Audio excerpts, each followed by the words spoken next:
অৰুণোদয় 3.0 নতুন আপডেট।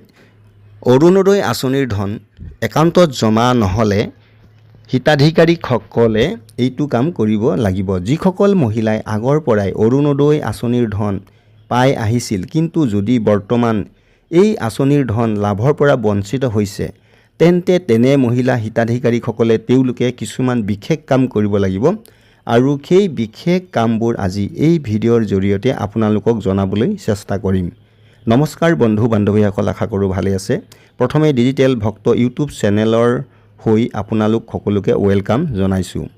অৰুণোদয় 2.0 আঁচনিৰ ধন পাই থকা মহিলাসকলে অৰ্থাৎ পুৰণি অৰুণোদয়ৰ মহিলাসকলে যেতিয়া যোৱা বছৰ নতুনকৈ আকৌ অৰুণোদয় 3.0 আবেদন পত্ৰ পূৰণ কৰি জমা দিছিল, তেতিয়া পুৰণি অৰুণোদয় আঁচনিৰ মহিলাসকলক জনোৱা হৈছিল যে যেতিয়ালৈকে নতুনকৈ আবেদন কৰা মহিলাসকলৰ অৰুণোদয় 3.0 আবেদনবোৰৰ সম্পূৰ্ণকৈ প্ৰক্ৰিয়াবোৰৰ কাম নোহোৱালৈকে পুৰণি হিতাধিকাৰীসকলে এই আঁচনিৰ ধন পাই থাকিব আৰু যেতিয়া প্ৰক্ৰিয়াবোৰৰ কামবোৰ শেষ হ'ব, তেতিয়া পুৰণি হিতাধিকাৰীসকলৰ নাম অৰ্থাৎ যিসকল অপ্ৰকৃত হিতাধিকাৰী বুলি ধৰা পৰিব বা যদি প্ৰমাণ পত্ৰত থকা নামত কিছু খেলিমেলি বা অমিল পোৱা যায়, তেতিয়া তেনে হিতাধিকাৰীৰ কম্পিউটাৰৰ ছিষ্টেমত কিছুমানৰ আধাৰ ইনভেলিড বা কিছুমানৰ নট ফাউণ্ড দেখুৱাব বা কিছুমানৰ নো মেটছ দেখুৱাব আৰু ছিষ্টেমত এনে সমস্যা দেখুওৱাৰ বাবে পূৰ্বৰ পৰা অৰুণোদয় আঁচনিৰ ধন পাই থকা মহিলা হিতাধিকাৰীসকলে আঁচনিৰ ধন লাভৰ পৰা বঞ্চিত হ'ব বা হৈছে।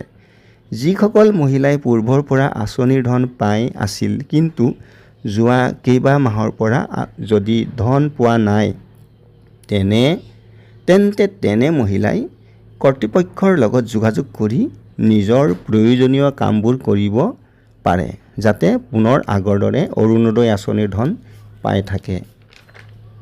যদি কোনো হিতাধিকাৰীৰ আধাৰ আৰু ৰেচন কাৰ্ডৰ থকা যিকোনো এটা আখৰৰ বাবে অমিল হৈ আছে, তেনে আধাৰৰ হ'লে আধাৰ কেন্দ্ৰত গৈ আধাৰটো শুদ্ধ কৰি আপডেট কৰিব লাগিব।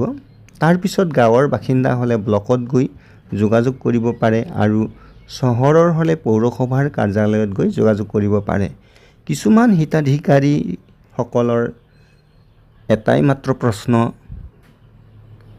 যে প্ৰথম আবেদন কৰাৰ পৰাই এই আঁচনিৰ ধন পাই আছে আৰু সকলো ডকুমেণ্ট শুদ্ধ হয় বুলি তেওঁলোকে জানি আছে, কিন্তু যোৱা 2 মাহৰ পৰা আঁচনিৰ ধন বেংক একাউণ্টত জমা নহ'ল কিয়?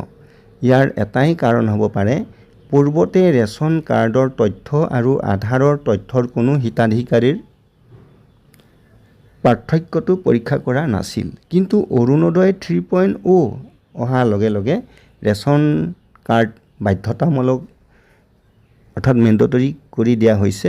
অৰ্থাৎ ৰেচন কাৰ্ড আৰু আধাৰৰ যিখন আধাৰ কাৰ্ড থাকিলেহে বৰ্তমান অৰুণোদয় 3.0 আঁচনিৰ ধন লাভ কৰিব।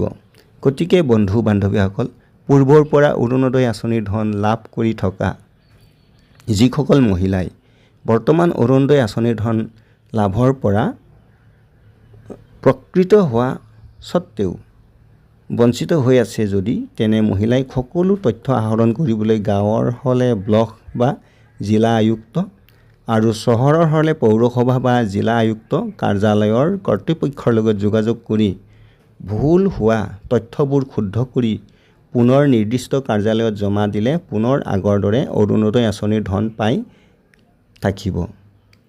অৰুণোদয় 3.0 নতুন আপডেট ইমানেই। ধন্যবাদ।